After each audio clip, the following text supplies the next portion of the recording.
بنواس احمد فراز۔ میرے شہر کے سارے رستے بند ہیں لوگوں، میں اس شہر کا نغمہ گر جو دو ایک موسم غربت کے دکھ جھیل کے آیا، تاکہ اپنے گھر کی دیواروں سے اپنی تھکی ہوئی اور ترسی ہوئی آنکھیں سہلاؤں، اپنے دروازوں کے اترتے روغن کو اپنے اشکوں سے سیکل کر لوں، اپنے چمن کے جلے ہوئے پودوں اور گردالو درختوں کی مردہ شاخوں پر بیان کروں، ہر مہجور ستون کو اتنا ٹوٹ کے چوموں، میرے لبوں کے خون سے ان کے نقش و نگار سبھی جی اٹھیں، گلی کے لوگوں کو اتنا دیکھوں، میری آنکھیں برسوں کی ترسی ہوئی آنکھیں چہروں کے آنگن بن جائیں، پھر میں اپنا ساز اٹھاؤں،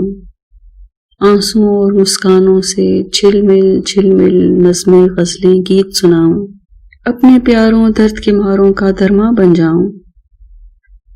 لیکن میرے شہر کے سارے رستوں پر اب باڑ ہے لوہے کے کانٹوں کی، شہ دروازے پر کچھ پہرے دار کھڑے ہیں جو مجھ سے اور مجھ جیسے دل والوں کی پہچان سے آری میرے ساز سے سنگینوں سے بات کریں۔ میں ان سے کہتا ہوں، دیکھو میں اس شہر کا نغمہ گر ہوں، برسوں بعد کڑی راہوں کی ساری اذیت جھیل کے اب واپس آیا ہوں، اس مٹی کی خاطر جس کی خوشبوئیں دنیا بھر کی دوشیزاؤں کے جسموں کی مہکوں سے اور سارے جہاں کے سبھی گلابوں سے بڑھ کر ہیں۔ مجھ کو میرے شہر میں جانے دو۔ لیکن تنے ہوئے نیزوں نے میرے جسم کو یوں برمایا، میرے ساز کو یوں ریزایا،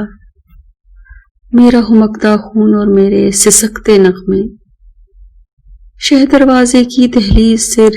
رستے شہر کے اندر جا پہنچے ہیں، اور میں اپنے جسم کا ملبہ ساز کا لاشا اپنے شہر کے شہ دروازے کی دہلیز پہ چھوڑ کے پھر انجانے شہروں کی شاہراہوں پر مجبور سفر ہوں، جن کو تج کر گھر آیا تھا۔